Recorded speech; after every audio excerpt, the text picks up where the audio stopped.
Buongiorno cari amici e ben ritrovati in questo spazio in mia compagnia. L'argomento di oggi è autoanalisi e astrologia. Come ho già detto in altri video, in altre condivisioni, eh, una delle operazioni proprio principali e di primo approccio al sentiero è quello proprio di autoanalizzarsi, cioè di guardare se stessi e di porre le basi per la correzione della personalità. Questa correzione è possibile appunto, come ho appena menzionato, attraverso l'auto-osservazione oppure attraverso un'indagine astrologica. L'auto-osservazione prevede che si diventi degli osservatori equi, distaccati e corretti, cioè nel senso che non si tenti di autoindulgere sulle proprie pecche, sulle proprie carenze, sulle proprie mancanze, ma che anzi venga attivato questo giudice interiore ehm, e che si prenda nota un po' di tutto quello che facciamo, diciamo, pensiamo. È un processo molto lungo, è un processo molto impegnativo perché vanno tenuti poi in conto quelli che sono gli aspetti collegati per esempio agli elementi, cioè qual è una caratteristica, un aspetto caratteriale che si manifesta, in quale frangente si è manifestato, come si è verificato e poi anche che conseguenze ha avuto un nostro atteggiamento nel bilancio della giornata, ma anche del periodo.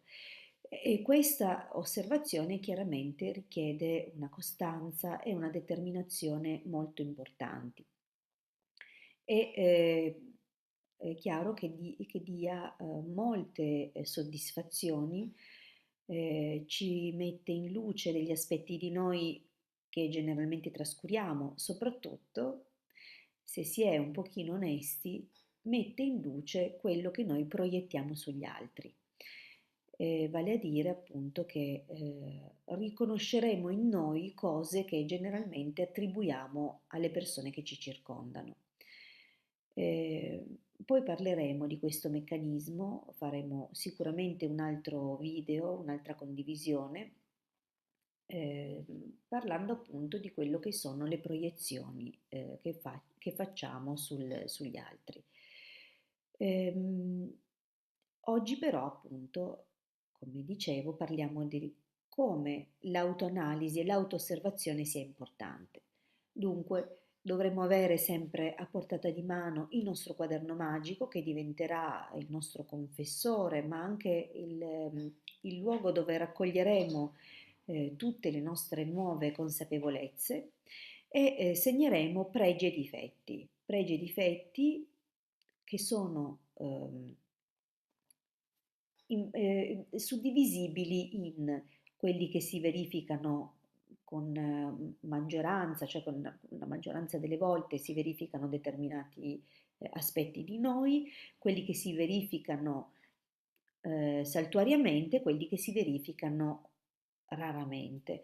Cioè dobbiamo osservare un po' tutti gli aspetti e ricondurli appunto alla prevalenza dell'elemento a cui sono associati.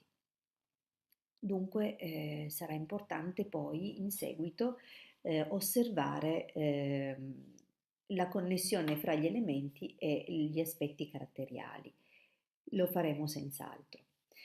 Presa nota di ciò, possiamo già cominciare comunque senza avere già una base appunto di questo collegamento fra gli aspetti caratteriali e gli elementi, possiamo comunque già cominciare ad osservarci e scrivere sul nostro quaderno quello che noi rileviamo di noi, quali sono appunto i nostri pregi, i nostri difetti, i momenti in cui si manifestano. Scriviamo tutto con estrema onestà, come se stessimo osservando uno sconosciuto. Questo meccanismo vi aiuterà a essere molto più presenti durante anche l'arco della giornata, perché il pensiero di dovervi osservare e scrivere quello che avrete osservato vi porterà ad avere attenzione anche in altri momenti della giornata, non solo quando scriverete.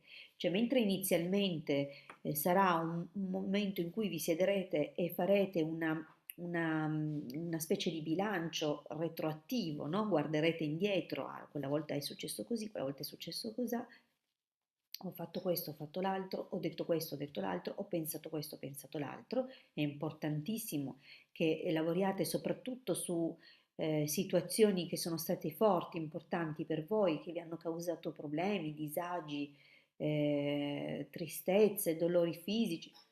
Dovete analizzare le cose più importanti e porle appunto sotto il vaglio di questo osservatore, di questo giudice che è assolutamente giusto, non di parte, non autoindulge, d'accordo? Questo è molto importante. Dunque, pur non avendo la connessione con gli elementi, possiamo comunque già cominciare ad osservarci. In seguito cercheremo di ricondurre queste caratteristiche agli elementi per capire appunto cosa prende il sopravvento nelle situazioni critiche, cioè quale aspetto di noi entra nell'automatismo. Dunque, come avete capito, c'è dietro un grandissimo lavoro molto importante ed è molto importante farlo appunto in prima persona. Eh, Possiamo parallelamente, contemporaneamente, avvalerci dell'indagine astrologica. È chiaro che ehm, risulterà subito più semplice perché all'indagine astrologica già questi aspetti emergono da soli, cioè vengono riportati e sarà poi più semplice fare il lavoro di correzione perché c'è già un po' tutto scritto, no? Ci compare già tutto quello che è in eccesso, quello che è in carenza e quali sono appunto i tempi, i cicli, i momenti in cui queste cose si manifestano. Può diventare una chiave di lettura anche per quello che sono i cicli del vissuto che ci attendono ancora, proprio perché eh, queste manifestazioni si ripropongono periodicamente. Ehm, Vi spiego un pochino meglio, proprio perché possiate capire l'importanza di un quadrato di nascita. Soprattutto per quello che è in chiave di correzione. Si può fare un'indagine astrologica per il piacere di vedere un po' quali sono le nostre predisposizioni, quali sono i nostri talenti, le opportunità e anche le prove che ci attendono. Così come può essere fatto anche e soprattutto in chiave di correzione. Quando io intendo in chiave di correzione, intendo dire che vedendo quali sono gli aspetti disarmonici, noi possiamo intervenire proprio con gli strumenti che poi derivano dalle scuole iniziatiche, dal percorso, dal sentiero ermetico. E in quel caso appunto andremo ad armonizzare a colpo sicuro, nel senso che al di là di quello che può essere l'autosservazione e quello che ci permettiamo o non ci permettiamo di vedere di noi, perché a volte non siamo pronti ad ammettere determinate cose. Ci sono casi in cui eh, una determinata situazione viene rilevata dal punto di vista astrologico e la persona la nega. È chiaro che nel momento in cui facciamo questo percorso dobbiamo predisporci a riconoscere gli aspetti di noi, perché se ci sediamo per scrivere e poi ci mentiamo, non facciamo molta strada, dobbiamo essere veramente molto severi. E nel contempo, quando analizziamo situazioni nelle quali erano coinvolte altre persone, dobbiamo assolutamente ignorare il ruolo delle altre persone. Non dobbiamo dare alcun peso a cosa hanno detto, a cosa hanno fatto, perché è chiaro che non è quello lo scopo è guardare noi, non gli altri. Dal punto di vista astrologico, dunque, sarà importantissimo, conoscendo giorno, luogo e ora di nascita, rilevare quali sono le costellazioni che sono presenti e sono attraversate dall'astro lunare nell'arco della giornata. Questa è l'osservazione che si esegue in fase di correzione. Per quello che riguarda le conoscenze che ho, io osservo appunto questo sulla base dell'astrologia antica, un'astrologia che risale al 1500 e che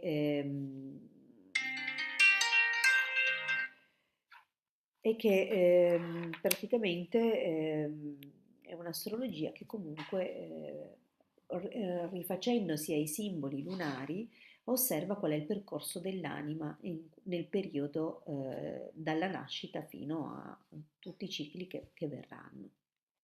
In un crescendo di opportunità e di esperienze si valuta quali sono le predisposizioni, ma non solo, anche le presenze dei dominatori planetari, con quale peso loro partecipano all'interno del nostro quadrato di nascita, così da poter esorcizzare i simboli e lavorare in modo mirato poi alla correzione.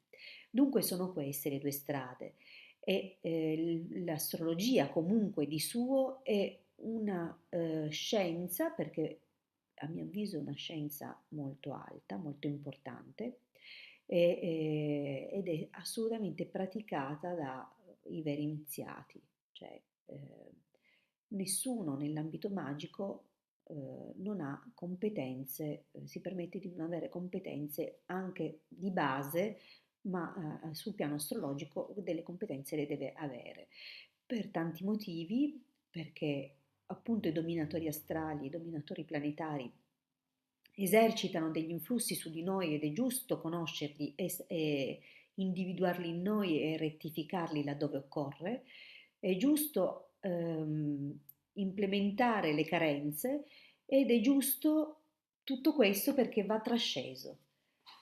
Le forze planetarie vanno trascese, ma non si possono trascendere dove non si conoscono, dove non si conosce il loro influsso, il modo in cui influenzano la nostra vita, le nostre scelte, i nostri pensieri, le nostre manifestazioni caratteriali. Soltanto quando capiamo quali sono queste forze, le possiamo trascendere. Se non le osserviamo, non le possiamo correggere. Dunque è importante appunto fare questo tipo di lavoro, è proprio basilare. Potete appunto optare per una o per l'altra strada o per entrambe.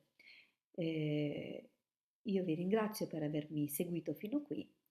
Vi rimando al prossimo diciamo, incontro, alla prossima condivisione. Se vorrete iscrivervi al mio canale per non perdere i prossimi aggiornamenti, vi ringrazio, mi farà molto piacere trovarvi, potrete commentare e fare tutte le domande che vorrete, appena mi sarà possibile vi rispondo con piacere. Vi ringrazio per avermi seguito fino qui, vi mando un grandissimo abbraccio, un caro saluto dalla vostra Hildegard.